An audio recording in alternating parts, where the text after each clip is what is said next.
मोदी जी और योगी जी एक ही सवाल पूछ रहे हैं, तुम्हें कावड़ चाहिए या कर्फ्यू। उन्होंने एक बार भी बात नहीं करी कि तुम्हें रोजगार चाहिए या कर्फ्यू, तुम्हें शिक्षा चाहिए या कर्फ्यू, तुम्हें स्वास्थ्य चाहिए कर्फ्यू। 2014 के पहले हमारे देश में, मैं बताता हूँ, 2014 के पहले हमारे देश में ऐसा कौन सा जगह नहीं था जहाँ पर धमाका नहीं होता था। दिल्ली धमाका, बम्बे धमाका, चंडीगढ़ धमाका, लखनऊ धमाका, गुवाहाटी धमाका, पुणे धमाका, नासिक धमाका। इन्होंने 2014 के बाद की बात करी बम धमाकों की, ये लो 2014 की बात की, लो जी 2014 के बाद से बेंगलोर ब्लास्ट 28 दिसंबर 2014, जम्मू हमला 20 मार्च 2015, मणिपुर हमला 4 जून 2015, गुरदासपुर हमला 27 जुलाई 2015, सुनते रहना, पंपोर हमला 25 जून 2016, कोकराझार हमला 5 अगस्त 2017, अनंतनाग आतंकी हमला 13 सितंबर 2023। 38 हमले हैं ये।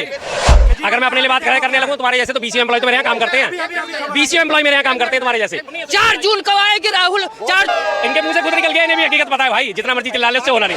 आप अंधभक्त मत समझिए, मैं चुनौती के साथ जवाब भी देता हूँ। पढ़ा लिखा आदमी हूँ, बेवकूफ ना बोलेंगे। तुम्हारे अमित शाह जो है नंबर 2 के हैं, गृह मंत्री हैं, नंबर 2 माना जाता है बीजेपी में, चाणक्य माना जाता है। जब उन्होंने तय कर दिया कि राहुल होंगे या मोदी, तो अब हमें तय करने की जरूरत बची है। मल्लिकार्जुन खड़गे को क्यों बनाया था पीएम? जवाब दीजिए आप। क्या पीएम कब बन गए भाई? अरे थोड़ा धीरे बोलो यार, मैं सुन सकता हूँ, बहरा नहीं हूँ मैं, धीरे बोलो। मल्लिकार्जुन खड़गे को पीएम किसने बना दिया? आप क्या ही बना, बताइए पत्रकार महोदय, आप सही बताइए कि बनाया था कि नाम आया था सही नाम आया था, ठीक बनाया था। और नाम दो चीजों में फर्क कितना है, कि बनाया था और आया था। नाम उठा था, नाम तो हमने सबके उठाए हैं जी, उसमें शशि थरूर साहब का भी नाम उठा, गहलोत साहब का भी नाम उठा है, उधर से अखिलेश यादव जी का भी नाम उठा है कि इंडिया गठबंधन का। लेकिन जिस पार्टी से मुकाबला करना है, जहां सबसे ज्यादा बड़ा मैदान में जो पार्टी है, उसी पार्टी का जब हेड बंदा कह रहा है कि पीएम मोदी होंगे या राहुल, तो साफ ही क्लियर है कि कौन होगा पीएम, बात ही खत्म। कहने से क्या हो रहा है फिर उस चीज से, बताइए और कौन से सबूत दूं? रोजगार पे बोला इन्होंने, रोजगार का इन्होंने कभी डाटा, CSGS का भी डाटा सर्वे जारी हुआ था ना, CSGS में 18 से 35 साल के 47% युवा बेरोजगार घूम रहा है आज की डेट में। 47% युवा बेरोजगार है, जिसको नाम नहीं लेते। हरियाणा बीजेपी शासित प्रदेश बेरोजगारी में आज की डेट में नंबर 1 है। उसके बाद यूपी की ये बात करते हैं, यूपी में इनको रोजगार कितना मिला? 60,000 वैकेंसी निकली थी कांस्टेबल की, फॉर्म कितने भरे गए थे? 50 लाख से ऊपर। बेरोजगारी थी तभी फॉर्म भरे गए थे ना। अगर किसी के पास रोजगार होता फॉर्म क्यों भरता भाई? अगर किसी के पास रोजगार है फॉर्म नहीं भरेगा ना। 50 लाख बेरोजगार तो आपके सामने खड़े खड़े आपको तैयार मिल गए। आपने यूपी की आबादी का हवाला दिया, 22 करोड़ की आबादी है, 25 करोड़ के 50 लाख बेरोजगार तो वहाँ बैठे। अगर वो बेरोजगार नहीं थे तो उन्होंने फॉर्म क्यों भरा? क्या सर मैं इनको डिफेक्ट बात बता देना चाहता हूँ, पता है सर? हम अशोक गहलोत, सर एक मिनट रुझे, अशोक गहलोत के, सर एक मिनट रुझे, आप बड़े भाई हो, सम्मान करता हूँ। अशोक गहलोत के सामने जब पेपर 1 लाख बच्चों का, सर 1 मिनट रुक जाइए, 1 लाख बच्चों का जब पेपर लीक हो गया था ना, कांग्रेस पार्टी राजस्थान में थी ना, अशोक गहलोत उनके खिलाफ में रैली निकाल दिया था, इसलिए चुनाव हार गए आप, ये तो समझिए आप। 1 लाख बच्चों का पेपर लीक हुआ, यूपी में तो 60,000 लीक हुआ। सर आप अंधभक्त मत समझिए, मैं चुनौती के साथ जवाब भी देता हूँ, पढ़ा लिखा आदमी हूँ, बेवकूफ ना बोलेंगे। हमने कहा आपको कहा, हमने तो कहा आपसे के बारे में ऐसी बात ही। अरे मुझे देखा तो मेरे से किलस के क्यों आए हो, मुझे ये बता दो बस। सुनो, अब इन्होंने बात करी पेपर लीक की। 1 लाख जो है बच्चों का पेपर लीक हो राजस्थान में। राजस्थान के युवा कितने अकलमंद निकले, उन्होंने पूरी सरकार ही बदल दी ना। और यूपी की हालत क्या है? 2017 से लेकर 2024 तक 9 पेपर लीक हो चुके हैं। 9 पेपर कंटिन्यूस लीक हुए हैं, जिनका दोबारा से पेपर नहीं हुआ। बार एग्जाम हुआ, एग्जाम होने के बाद लीक हुआ, और लीक होने के बाद वो पेपर कैंसिल हो गया। और उसके बावजूद भी यूपी का युवा कितना महान है, कितना अकलमंद है।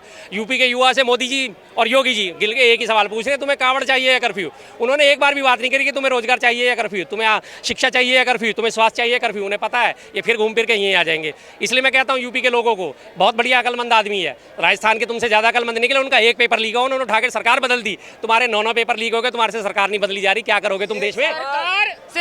सरकार अशोक गहलोत ने नहीं बदला है, सरकार जनता ने बदला है। जनता ने बदला है, 1 मिनट रुक जाइए, जनता ने बदला है। और उत्तर प्रदेश में 22 करोड़ जनता ना इतना जागरूक है ना, योगी को ऐसे वोट नहीं दे रही है। उत्तर प्रदेश के अंदर 500 से अधिक प्रदेश में दंगा होता था 2012 से लेकर के। मैं चुनौती के साथ कह रहा हूँ कि 17 से लेकर के अभी भी एक भी दंगा हो तो बताइए। 2014 के पहले हमारे देश के जो अर्थव्यवस्था कितने नंबर पर थी? 11वें नंबर पर थी, आज 5वें नंबर पर आ गई है। 2014 के पहले हमारे देश में, मैं बताता हूँ, 2014 के पहले हमारे देश में ऐसा कौन सा जगह नहीं था जहाँ पर धमाका नहीं होता था। दिल्ली धमाका, बम्बे धमाका, चंडीगढ़ धमाका, लखनऊ धमाका, गुवाहाटी धमाका, पुणे धमाका, नासिक धमाका, चलती ट्रेन में धमाका, चलती बस में धमाका, रेलवे स्टेशन में धमाका, बस अड्डा धमाका। और मैं एक बात बता दूं ना कि पुलवामा में हमला हुआ था, आपको याद दिला दूं, नहीं तो आप वही प्रश्न पूछोगे मेरे से, मुझे पता है कि अंदर क्या उबल रहा है। पुलवामा में हमला हुआ था 18 फरवरी को, शायद में 2019 में, 14 फरवरी को, ठीक है। वहाँ पर 13वें के, हाँ 14, ठीक है, बिल्कुल सही बात है। उस दिन सुन जाए, और उस दिन पता 13वें के अंदर दिन पाकिस्तान को सर्जिकल स्ट्राइक किया था। और 2008 में वहाँ पर बम्बई में धमाका हुआ था ना, डायरेक्ट ओबामा आए भारत, वहाँ पर यूपीए की सरकार ने मनमोहन सिंह से बातचीत की, और वहाँ ओबामा आए भारत 2010 में, वहाँ पर मनमोहन सिंह से बातचीत की, और उन्होंने कहा कि यूपीए की सरकार इसलिए पाकिस्तान पर कठोर कार्रवाई नहीं किया था कि उसको करने से बीजेपी को कोई फायदा न हो जाए। क्या जवाब देंगे सर? इतना 14 के बाद अर्थव्यवस्था के बारे में चलो अर्थव्यवस्था की बात करते हैं। बेशक 10वें नंबर पे थी अर्थव्यवस्था, मानते हैं, ठीक है जी। उसके बाद आज आ गई है कितने में? 5वें नंबर पे। उस वक्त कर्जा कितना था 2014 में बड़े भाई? मात्र विदेशी कर्ज था 55 लाख करोड़, और आज कर्जा कितना है? 205 लाख करोड़। 205 लाख करोड़, 150 लाख करोड़ पिछले 10 सालों में विदेशी कर्जा बढ़ा लिया है। कर्ज ले लेके तुम अपनी अर्थव्यवस्था बढ़ाओगे? हैं? बहुत बड़े, अगर आप कर्ज ले लेके अपना बजट बढ़ा रहे हो, अर्थव्यवस्था बढ़ा रहे हो, तो आप तो बहुत अकलमंद आदमी हो। हाँ, फिर उसके बाद दूसरा नंबर इन्होंने 2014 के बाद की बात करी, बम धमाकों की। ये लो 2014 की बात की, लो जी 2014 के बाद से बेंगलोर ब्लास्ट 28 दिसंबर 2014, जम्मू हमला 20 मार्च 2015, मणिपुर हमला 4 जून 2015, गुरदासपुर हमला 27 जुलाई 2015, पठानकोट हमला 2 जनवरी 2016। पठानकोट हमले में तो बाकायदा पाकिस्तान की ISI को बुला के कहा था हमारे यहाँ आ जाओ और जांच कर लो। ये थी मोदी जी की कार्रवाई। 2016 में सरकार किसकी थी? एक मिनट, पठानकोट पंपोर हमला, सुनते रहना, पंपोर हमला 25 जून 2016, कोकराझार हमला 5 अगस्त 2017, उड़ी हमला 18 दिसंबर 2016। उसके बाद आपका छिंदवाड़ा हमला 6 अक्टूबर 2016, नगरोटा आमरी बेस पर हमला 29 नवंबर 2016, सुकमा हमला 24 अप्रैल 2017, Bhopal Ujjain passenger train bus विस्फोट 7 मार्च 2017, अमरनाथ यात्रा पर हमला 11 जुलाई 2017, सुंजुआन हमला 10 फरवरी 2018, दंतेवाड़ा हमला 9 अप्रैल 2019, गढ़चिरौली नक्सली बमबारी 2019, सुकमा हमला फिर से 2018, पुलवामा हमला 2019 सबसे बड़ा हमला। और अभी सुन लो, अभी और लिस्ट बाकी है।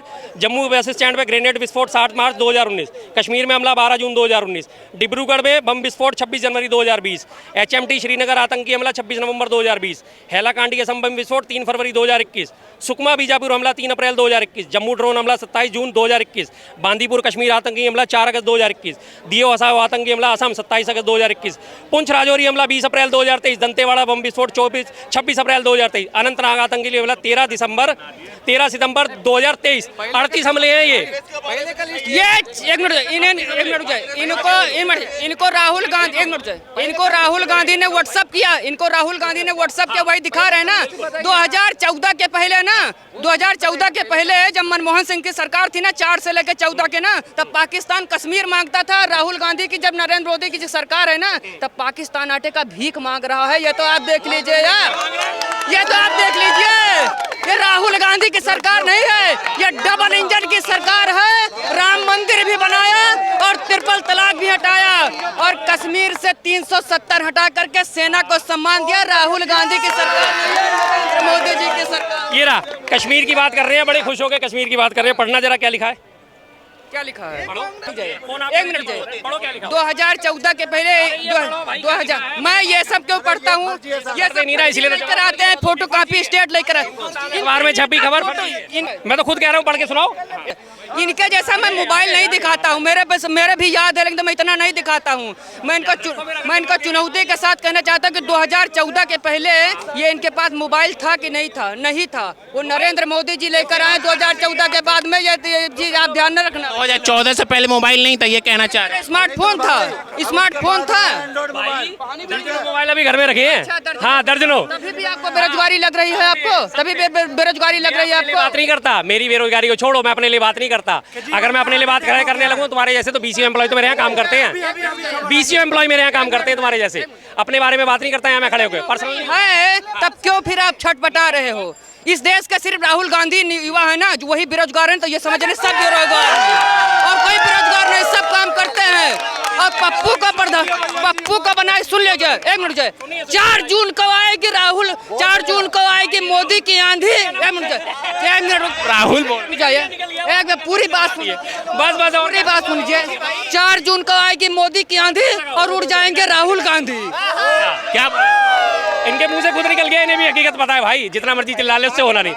और रही बात इन्होंने कहा बेरोजगारी की, मुझे बात नहीं करनी चाहिए, तो इस हिसाब से तो भगत सिंह को कभी क्रांति की मिसाल ही नहीं उठानी चाहिए थी। कहना चाहता हूँ, एक मिनट जाए, अगर बेरोजगार की बात करते हो ना, मैं चुनौती के साथ पूछना चाहता हूँ कि अरविंद केजरीवाल अरविंद केजरीवाल सुन लीजिए, अरविंद के रुक जाए, सर बोलने दीजिए, सर बोलने दीजिए। अरे साहब, अरविंद केजरीवाल आज इंडिया गठबंधन के समर्थन दे रहे हैं ना। मार्शलों को बस में से क्यों धक्के मार के भगाए, ये देश का युवा आज सवाल पूछ रहा है आपसे। क्या पूछ रहा है? क्या बोले? मार्शल ही होंगे, मुझे लग रहा है पहले नौकरी मार्शल की होगी, तभी परेशान है। सर आखिरी सवाल, अरे पागल नहीं हुए तो सीपी से भाग के काहे के लिए आए हुए हैं? पागल नहीं हुए तो सीपी से भाग के काहे के लिए आए हुए हैं?